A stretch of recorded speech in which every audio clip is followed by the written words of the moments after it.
सबको जय मसीह की। मैं प्रभु का धन्यवाद करता हूँ कि प्रभु ने एक सुंदर समय आप प्रभु के बीच में आने के लिए एक दिन और दिया। ये इस महीने का लास्ट दिन है जिसमें हम प्रभु की आराधना कर रहे हैं, और मैं विश्वास करता हूँ कि इस महीने में आपके लिए जो डिक्लेरेशन हुई है, जो परमेश्वर ने आपके प्रति बोला है, आप उसे अगस्त महीने में देखेंगे, अपनी आँखों से देखेंगे। प्रभु आप लोगों को बहुत आशीषित करें। प्रभु का धन्यवाद हो कि आज एक और दिन उपवास में हमारा बैठना बड़ी बरकत का काम है। प्रभु भला परमेश्वर है और हम विश्वास करते हैं कि प्रभु हमारे बीच में हैं। हालेलुया। तो प्रभु का धन्यवाद हो। वचन में जाने से पहले मैं आपको एक छोटा सा टॉपिक बनाता हूँ। बाइबल बताती है कि पुराने नियम के अंदर एक यहोशापात नाम का एक राजा है। यहोशापात राजा को जब उसके विरुद्ध अमोनी लोग उसके विरुद्ध चढ़ाए तो यहोशापात बाइबल बताती है डर गया, व्याकुल हो गया। और व्याकुल होने के बाद जब उसे डरा इसलिए नहीं क्योंकि वो कमज़ोर था, डरा इसलिए कि लोगों ने उसको आके बताया कि मतलब लोग ने बताया कि वो राजा आपके विरुद्ध चढ़ रहा है, वो ऐसी ऐसी बातें बोल रहे हैं कि आप उसका कुछ भी नहीं कर सकते।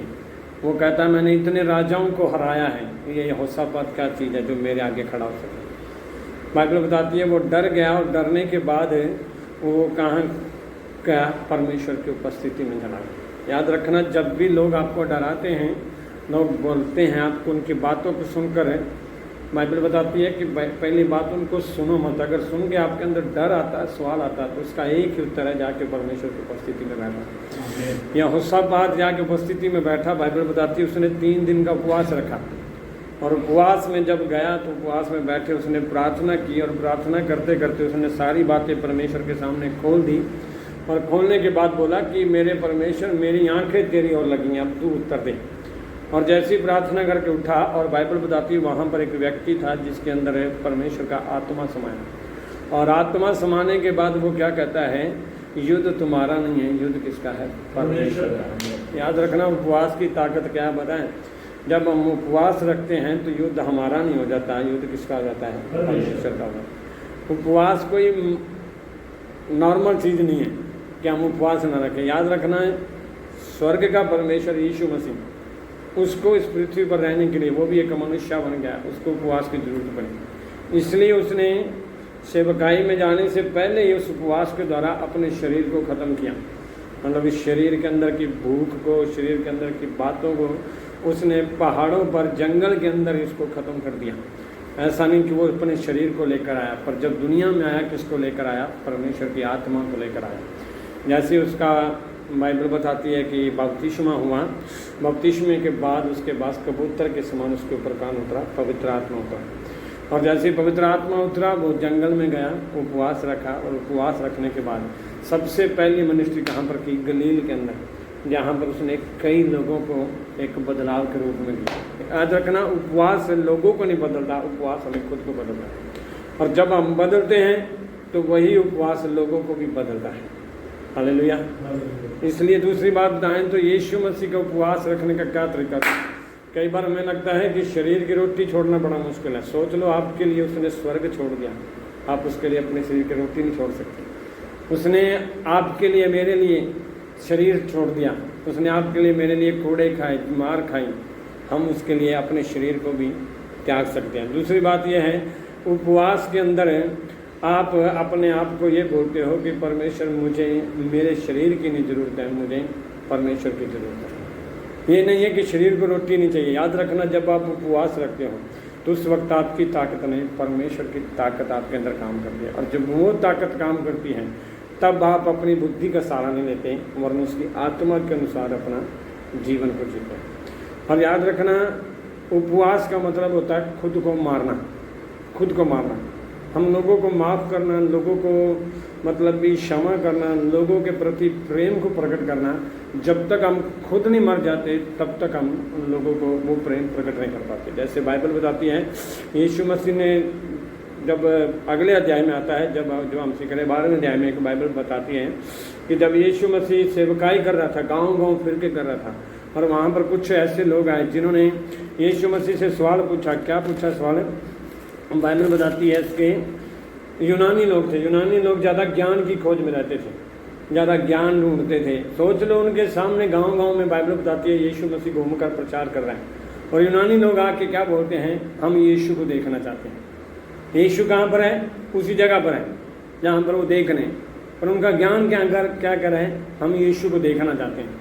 अब फरीसी और जो उसके 2 चेले थे, फिलिपुस और 2 लोग आए, मतलब ये वो यीशु को बताते हैं कि यूनानी लोग आपसे मिलना चाहते हैं। और अब वो आया यीशु मसीह से मिलने से पहले क्या बोलता उनको, जब तक गेहूं का दाना भूमि में पड़कर मर नहीं जाता तब तक वो फल नहीं लेकर आता। मतलब क्या कह रहा था उनको, कहता है कि तुम्हारे सामने मैं खड़ा हूँ, तुम मुझे देख नहीं पा रहे हो, इसलिए तुम्हें क्या करना पड़ेगा, पहले मरना पड़ेगा तभी मुझे समझ पाओ। वो तब उपवास जब हम खुद मरते हैं तभी हमारे अंदर किसके काम प्रकट होते हैं, परमेश्वर के काम प्रकट। इसलिए यीशु मसीह ने उपवास रखा। पुराने नियम के अंदर जितने लोग थे उन्होंने अपनी लड़ाई लड़ी, उपवास के साथ लड़ाई लड़ी। दाऊद ने उपवास रखे, दानियल ने उपवास रखे। उपवास का ताकत क्या होती है कि हम उस वक्त अपने शरीर की नहीं सुनते परंतु आत्मा की सुनते हैं। हालेलुया।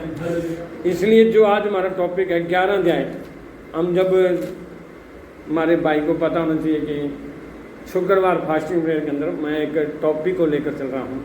एक पुस्तक है, जो किताब कौन सी है, यूहन्ना रचित सुसमाचार, उसके 10 अध्याय तक मैंने सिखा दिया है।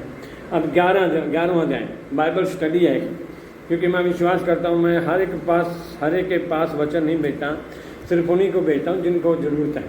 और मैं चाहता हूँ कि हर कोई वचन को, कहते हैं प्रचार तो बहुत सुनते हैं पर बाकी स्टडी सुनना बहुत बढ़िया है, क्योंकि जब तक हमें उस वचन का अध्याय का पता नहीं चलेगा हम वही बोलेंगे जो हमें सिर्फ बोलते समझाया गया है। तो मेरा विचार यह है कि आज हम जो 11वां अध्याय सुनने जा रहे हैं, उसमें यीशु कौन है, पुनरुत्थान और जीवन, रिजेक्शन एंड लाइफ। मतलब भी यीशु मृत्यु को पार करके आपको जीवन देने आया। 11वें अध्याय में हम क्या सीखते हैं कि यीशु के पास जब आते हो मृत्यु ही नहीं है परंतु आपके पास जीवन भी है।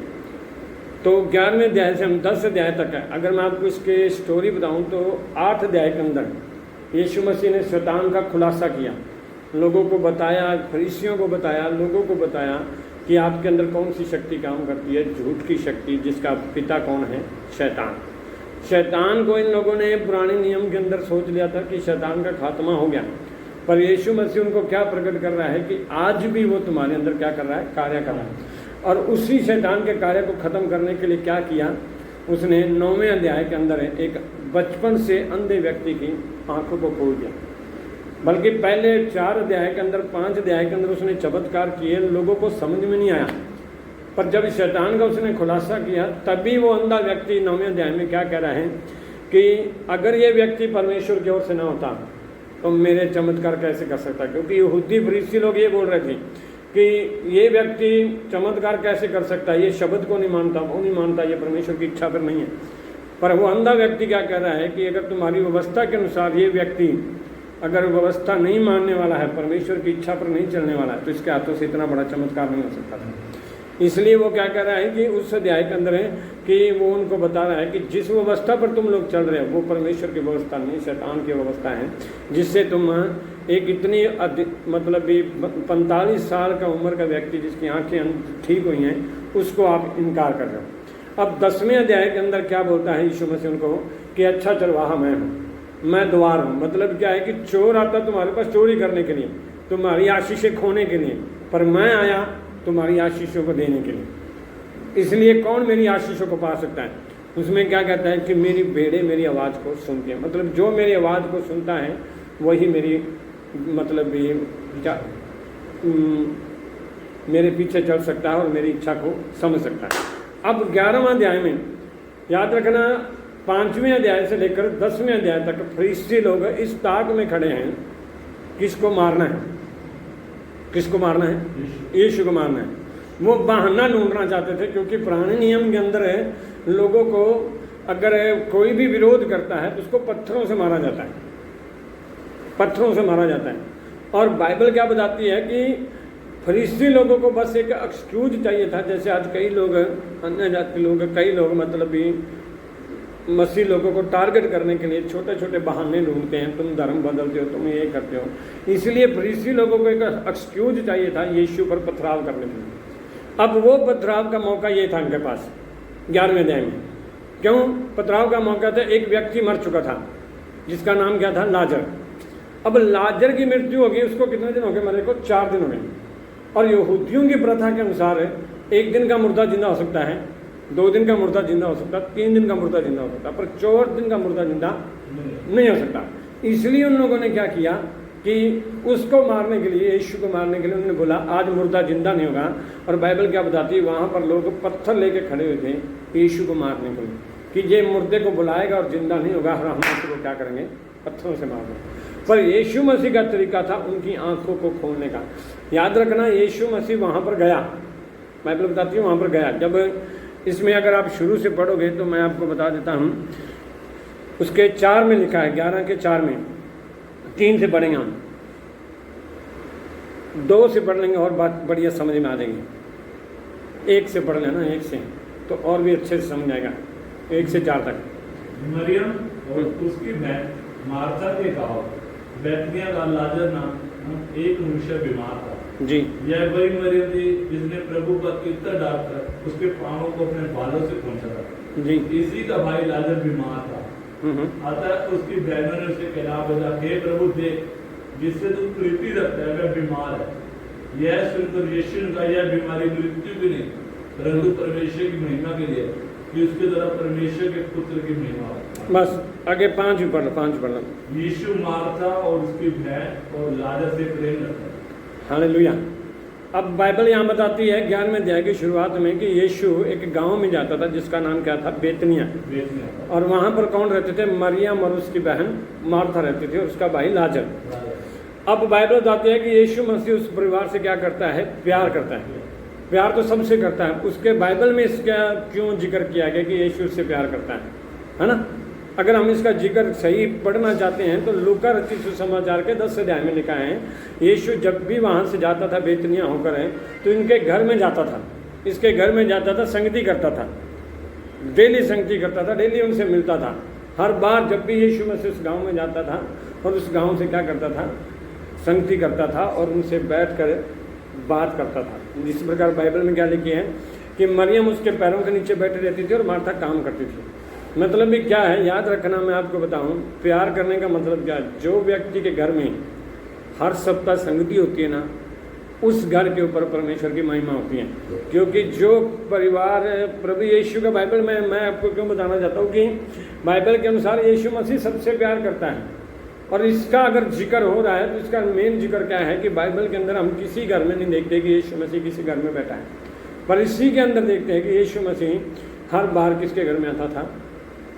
मार्था और मरियम के घर में आता। इसलिए बाइबल क्या बताती हैं कि यीशु मसीह उस परिवार से क्या करता था? प्यार करता था। और प्यार करने के बाद उसको पता क्या चला कि उसने वहाँ पर एक संदेशा भेजा कि ये बीमारी मृत्यु की नहीं है परंतु परमेश्वर की महिमा है। क्यों परमेश्वर ये बात बता रहा था? क्योंकि वो चाहता था बीमार को चंगा कर सकता था। क्योंकि अगर 9वें अध्याय में उसने एक अंधे को चंगा किया तो क्या उसकी बीमारी को ठीक नहीं कर सकता था? पक्का कर सकता था। फिर भी यीशु मसीह वहाँ पर 2 दिन लेट गया। लेट जाने का कारण क्या था? एक तो यहूदी प्रथा के लोगों के विश्वास को बदलना, क्योंकि जो जिस प्रथा में बैठे थे उस प्रथा को हटाना। दूसरा क्या था? शैतान को ये समझाना कि तू चाहे मेरे लिए जितनी मर्जी रुकावटें कर ले, मैं रुकूंगा नहीं, मैं अपने काम को करूँगा।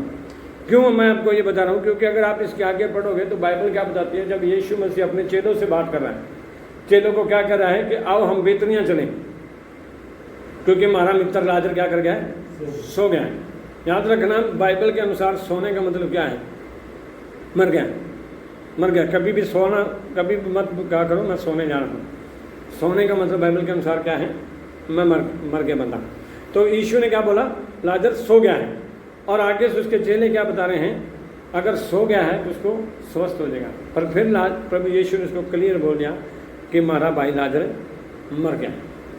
अब चेले भी उस अवस्था को जानते थे। अगर आप 5वें अध्याय को लास्ट में जाके देखोगे तो 9वें अध्याय में, और वहाँ पर क्या कर रहे हैं, बाइबल बताती है कि उन लोगों ने उसके ऊपर पत्थर वहाँ मारना चाहे, पर यीशु वहाँ से छिप कर दूसरी साइड में चला गया। ये किन लोगों ने देखा है? चेलों ने इन बातों को देखा हुआ है, और इसलिए वो चेले क्या बोल रहे हैं यीशु को। 11 में क्या लिखा है, 16 में, तब थोमा ने जो दिदुमुस कहलाता है अपने साथी चेलों से कहा, आओ हम भी उसके साथ मरने को चलें। कमाल हो गया ना। कौन कह रहे हैं? चेले कह रहे हैं। जिनको पहले पत्थर पड़े हैं वो तो पक्का कहेंगे। हमारे जीवन में भी होता है, जिन्होंने हमारे साथ बुरा कहा है, जिन्होंने हमारे साथ गलत कहा है, हम उसके घर में क्यों जाएं? पक्का ना, क्योंकि जिन्होंने हमारे को बेइज्जती करके भेजा, मेरे को सौरभ ने बेइज्जती करके भेजा, मैं क्यों उसके घर में जाऊँ? ये हमारी सोच है। पर यीशु मसीह उनको क्यों आके लेके जा रहा है पता है? याद रखना, अगर आपको कोई आपसे बैर करता और आप उसके घर में जा रहे हो, आप इसलिए नहीं कि आप उस व्यक्ति के सामने झुक रहे हो, आप शैतान को ये बता रहे हो कि तेरे से बढ़कर मेरा परमेश्वर है जो सब काम कर सकता है। आप झुक उस व्यक्ति के सामने नहीं रहे, आप उस राजा के सामने झुक रहे हो, और जब वो झुक के जाते हो तो शैतान का सिर वहीं झुक जाता है। चेले इस बात को नहीं समझ रहे, पर वो उल्टे क्या करें, आओ हम मरने वालों के साथ चलें। अब यीशु मसीह उनके साथ उस गांव में गया, और बाइबल क्या बताती है उसके बाद 17 से लेकर है, अगर आप 27 तक पढ़ोगे तो उसका एक वार्तालाप हो रहा है। किसके साथ? मार्था के साथ हो रहा है। मार्था सवाल पे सवाल करी जा रही है, पर यीशु मसीह उसको एक ही बात बता रहा है, अगर मैं आ गया हूँ तो मैं उसको जीवन दूंगा। क्योंकि मार्था भी उसी प्रथा में रहती थी जहाँ पर फरीसी लोग थे। कई बार हम भी क्यों विश्वास हमारा डवाडोल होता है। एक बात कहूँ मैं, कभी भी आप ये मत सोचा करो कि मैं दुनिया के बीच में रहता हूँ और दुनिया का अटैक मेरे पर नहीं आएगा। हम दुनिया के अंदर रह के कई बार ऐसे क्वेश्चन कर देते हैं परमेश्वर के सामने कि हमें भी नहीं पता हम सही बोल रहे हैं या गलत बोल रहे हैं। यीशु मसीह उसको क्या कह रहा है, क्या तू विश्वास करती है कि मैं पुनरुत्थान और जीवन? वो आगे से क्या जवाब देती है, हाँ मैं विश्वास करती हूँ। और क्या फिर आगे से कह रही है, हमें पता है जब तू दोबारा आएगा तब मेरा भाई जी उठेगा। कौन आएगा दोबारा? यीशु। और पास कौन खड़ा है? पास कौन खड़ा है? जब तू दोबारा आएगा तब ये जी उठेगा। कौन दोबारा आना है? यीशु मसीह आना है। पास कौन खड़ा है? ये होता है ना परंपराओं का, रीति रिवाजों का सवाल। पास खड़ा है जिंदा करने वाला, और फिर भी कहाँ पर ध्यान है? ये होती है ज़्यादा ज्ञान ना रखना, है ना। ज्ञान बाइबल बताती है हमारी आंखों को अंधा कर देता है, धुंधली कर देता है। इसलिए मैं कई बार बोलता हूँ ना, प्रभु को ना आपका ज्ञान चाहिए ना आपका कुछ चाहिए, प्रभु को सिर्फ आप चाहिए। जब आप उसके सामने आके बैठ जाते हो ना, परमेश्वर अपना स्वर्ग खोलता है आपके सामने। पर जब आप कुछ बातों को लेकर आके बैठते हो ना प्रभु के सामने, प्रभु कुछ भी नहीं कर पाता। अब यहाँ पर क्या कह रहा है कि अंतिम दिनों में 24 में लिखा, मार्था ने उससे कहा, मैं जानती हूँ कि अंतिम दिनों में पुनरुत्थान के समय वह जी उठेगा। और यीशु उससे क्या कह रहा है, पुनरुत्थान और जीवन मैं। मतलब यीशु उसको क्या कह रहा है, अगर मैं तेरे सामने खड़ा हूँ तो मैं उसको अभी भी जिंदा कर सकता हूँ। पर वो फिर क्या कह रही है, उसने उससे कहा, हाँ हे प्रभु, मैं विश्वास करती हूँ कि परमेश्वर का पुत्र, 27 में लिखा है, परमेश्वर का पुत्र मसीह जो जगत में आने वाला था वह तू ही है। एक बात बताऊँ, यीशु के लिए मुर्दा को जिंदा करना, यीशु के लिए बीमारी को चंगा करना बड़ी बात नहीं होती। बस आपके अंदर विश्वास होना चाहिए कि मेरा यीशु कर क्या सकता है। अगर आप विश्वास करते हो ना कि मेरा प्रभु जो था जो है वो यीशु ही है, फिर आपकी बीमारी, आपकी समस्या प्रभु के लिए बड़ी हो जाती है। हालेलुया।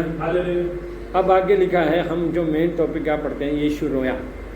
कहाँ? 28 से लेकर 37 तक मार्था बात कर रही है यीशु के साथ। यीशु उसके विश्वास को बढ़ा रहा है। पर बाइबल यहाँ पर क्या बताती है, आप सोच लो, यीशु ने मरियम का जिक्र तक नहीं किया।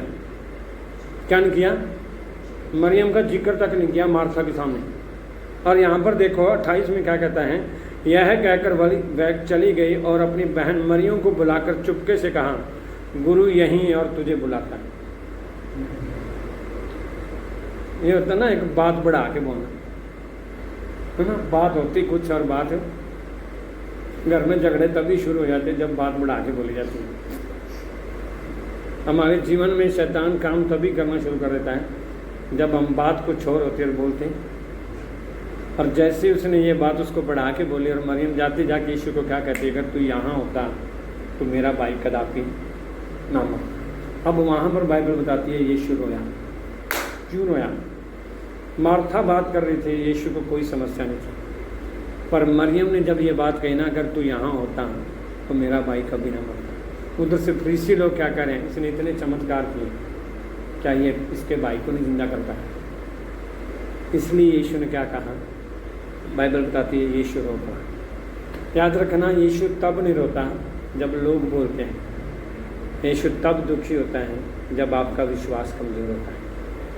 मरियम बाइबल बताती है 24 घंटे वचन को सुनने वाली थी, 24 घंटे वचन को सुनने वाली थी। सारों मैं एक बात बताऊँ, मैं हमारे जीवन के अंदर ना समस्या तब नहीं आती जब शैतान काम करता है। समस्या तब आती है जब हम वचन को जानते हुए भी उस परमेश्वर पर सवाल उठा देते। मरियम ने सवाल उठाया ना, बाइबल बताती है यीशु दुखी हो गया। यीशु के लिए मुर्दा जिंदा करना बड़ी बात नहीं थी। मार्था को समझा रहा, उसको पता था मार्था वचन नहीं सुनती, इसका ध्यान काम पर रहता है, इसलिए उसने उसके विश्वास को बढ़ाया। पर मरियम की बात को सुनकर यीशु चुप हो गया। और यहूदी लोग, परंतु उनमें से कुछ ने कहा, 37 में लिखा है, क्या जिसने अंधे की आंखें खोली यह भी न कर सका कि यह मनुष्य ना मरता? याद रखना, जब आपका विश्वास कमजोर होता है लोग पहले बोलने के लिए तैयार हो जाते। आप एक दिन कह दो कि मैं चर्च जाना छोड़ गया, लोग वही कहेंगे, हम तो कितनी बार आपको बोलते थे, क्या मिलेगा चर्च में जाके? कुछ नहीं।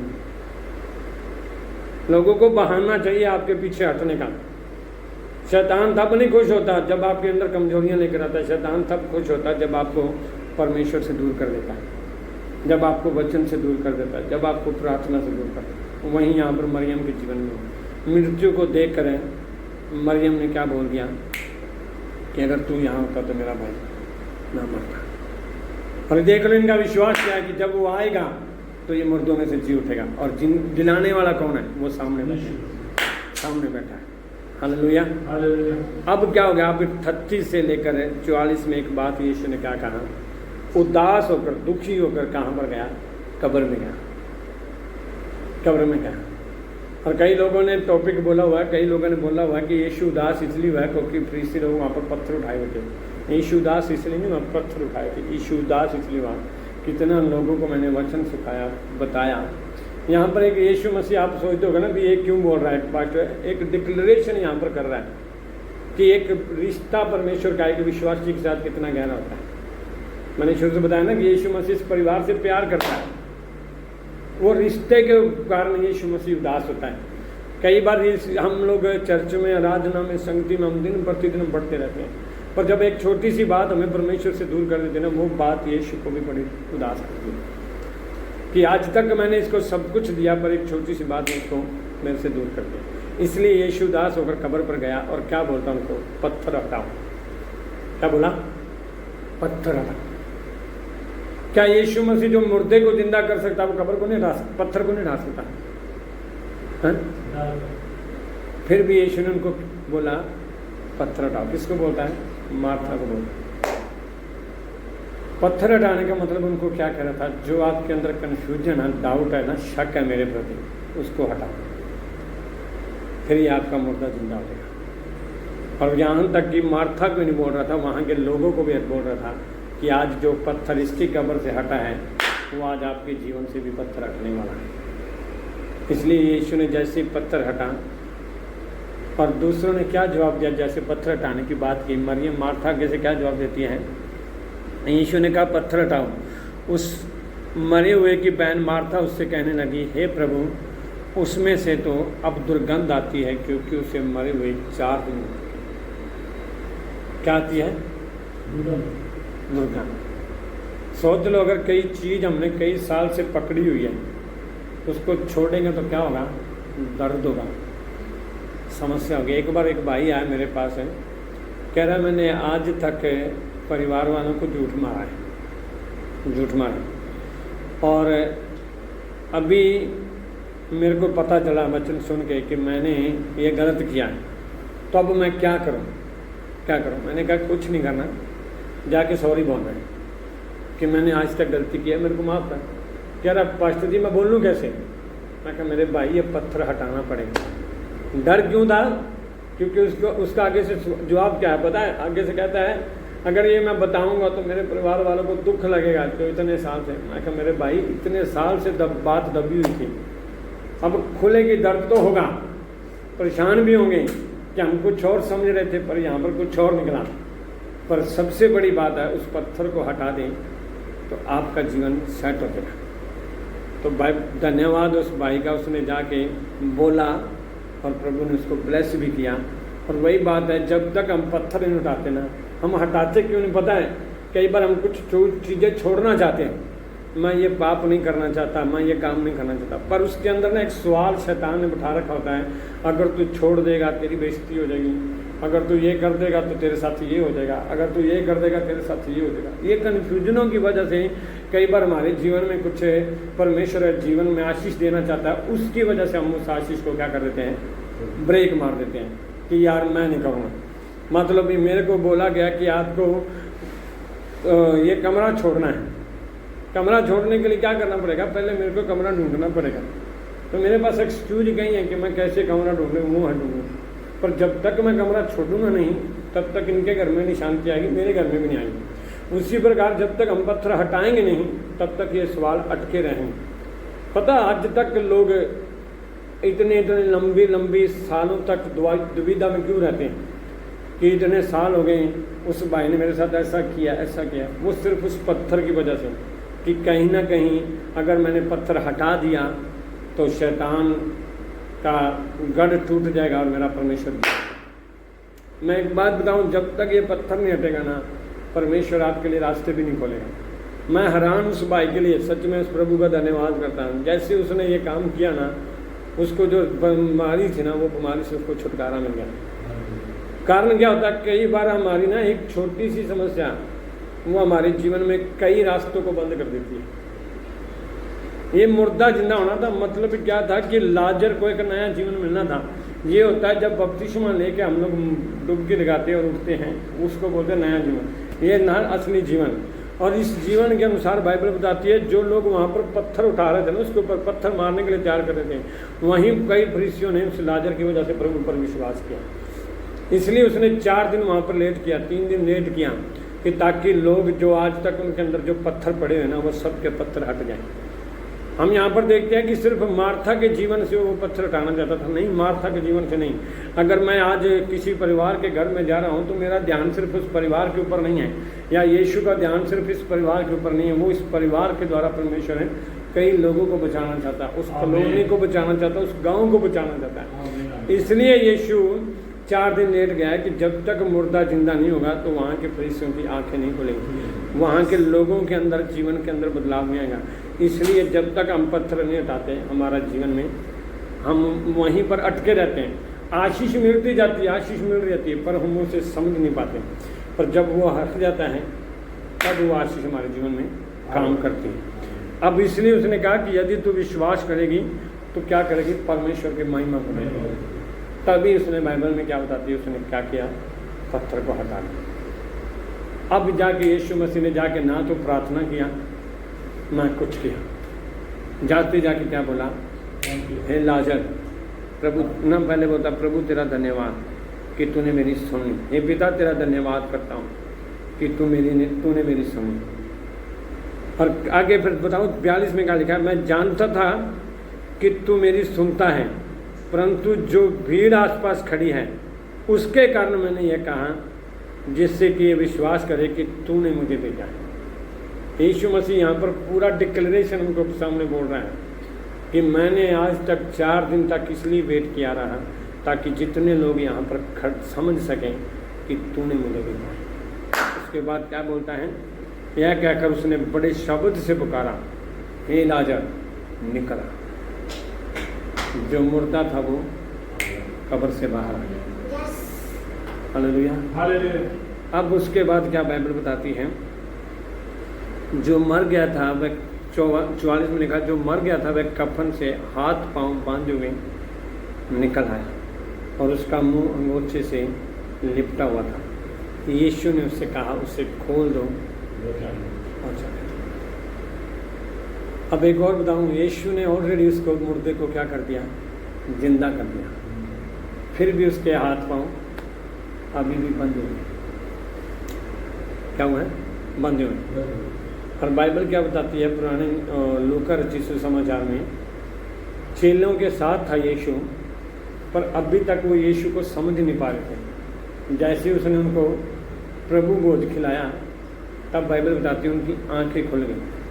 और लूका में एक जगह ये लिखा है कि परमेश्वर ने उसको वचन को समझने के लिए उनकी बुद्धि और समझ को खोल दिया। यीशु यहाँ पर क्या कह रहा था, असल में कह रहा है कि ये जिंदा हो चुका है, और इसके हाथ पांव खोलने का मतलब क्या है, ये सुसमाचार के लिए तैयार होने के लिए और लोगों के सामने गवाह बनने के लिए इसके हाथ पांव में खोलने जरूरी है। इसलिए यीशु ने क्या कहा, इसको खोल दो और जाओ। याद रखना, जब तक आपके हाथ पांव नहीं खुलते, हाथ पांव नहीं खोलते, मतलब क्या, जब तक आप तैयार नहीं होते प्रभु के लिए, जाने के लिए घर से बाहर नहीं निकलते, तब तक आपके अंदर जितनी भी चंगाई आई है लोगों को पता तक नहीं चलेगा। आपके जीवन में बदलाव क्या है, यही है यीशु की गवाही कि मेरे जीवन, मेरे जब से प्यारा यीशु आया, मेरा जीवन बदल गया। आपका जीवन बदल गया और घर में बैठे हो तो किसी को कोई पता नहीं। अगर आपका जीवन बदल गया तो लोगों को बता रहे हो, तभी स्वर्ग गवाही देता है कि सौरव बदल गया, मेजर बदल गया। जितने लोग यीशु पर विश्वास कर गए वो बदल गए। अब जैसे मुर्दा जिंदा हुआ, 45 से लेकर 57 तक लोगों ने क्या कर दिया, डिक्लेरेशन कर दिया। लोगों ने यीशु के प्रति सवाल उठाने शुरू कर दिए कि अब मार तो सकते नहीं, अब खुद तो मार नहीं सकते, उनके हाथ पांव बंध गए, क्योंकि उन्हें यकीन नहीं था कि ये हो कैसे गया। क्योंकि 3 दिन का मुर्दा जिंदा हो सकता है, पर 4 दिन का मुर्दा नहीं जिंदा हो सकता। इसलिए वो सवाल उठाने पर मजबूर हो गए।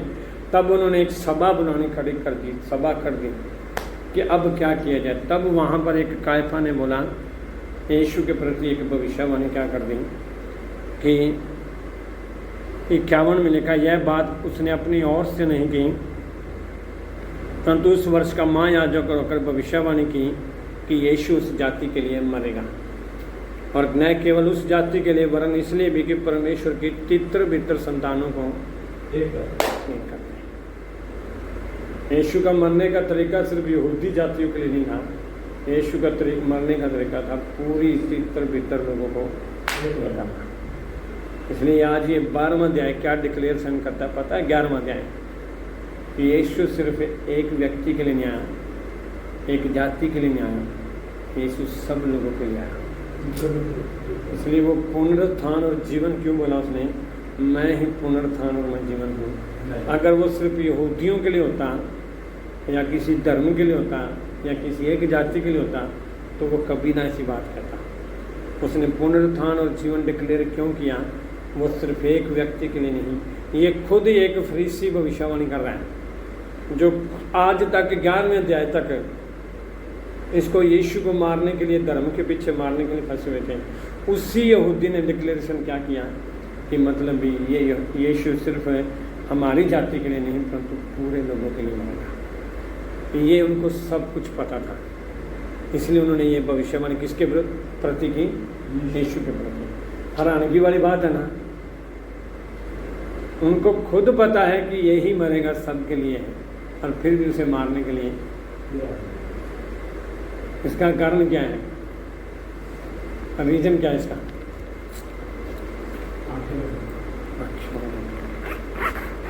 पुराना नियम पूरा यीशु के बारे में प्रकट करता है। सब कुछ जानने के बाद में क्यों बंद आंखें कर दी पता है? क्योंकि परमेश्वर यीशु मसीह का तरीका था जब तक वो मरेगा नहीं लोगों का उद्धार भी नहीं होगा। इसलिए यीशु मसीह क्या कहता है, अगर तुम विश्वास करोगे तो क्या करोगे? परमेश्वर की महिमा करोगे। ये 12 अध्याय के द्वारा मैं आपको एक छोटी सी टॉपिक बताना चाहता हूँ कि यीशु मसीह का तरीका क्या है। लाजर की मृत्यु और यीशु की देरी होने का कारण क्या है कि नंबर 1 आपका अंदर परमेश्वर की महिमा हो सके, नंबर 2 आपका विश्वास मजबूत हो सके। देरी इसलिए करता परमेश्वर ताकि आप विश्वास में और दृढ़ हो जाए। दूसरी बात है कि यीशु मसीह खुद उसने डिक्लेरेशन किया कि मैं ही पुनरुत्थान हूँ, मैं ही जीवन हूँ। और तीसरी बात उसने क्या कही, यहाँ पर यीशु मसीह परमेश्वर के प्रेम और करुणा को प्रकट कर रहा है कि जब यीशु अपने लोगों के लिए रो रहा है, यीशु अपनी करुणा, प्रेम और करुणा को प्रकट करता है और बताता है कि वो आपके प्रति कितना प्यार करता है। एक बात बताऊँ, शैतान का इतना गढ़ देखकर परमेश्वर परेशान नहीं होता जितना एक व्यक्ति जब यीशु के पास आता और पीछे चला जाता। नहीं समझ में? प्रभु यीशु मसीह शैतान के इतने बड़े गढ़ को देखकर नहीं परेशान होता जितना एक व्यक्ति यीशु को जान के पीछे चला जाता है, जितना परमेश्वर उस बात को लेकर गहरी पीड़ा महसूस करता है।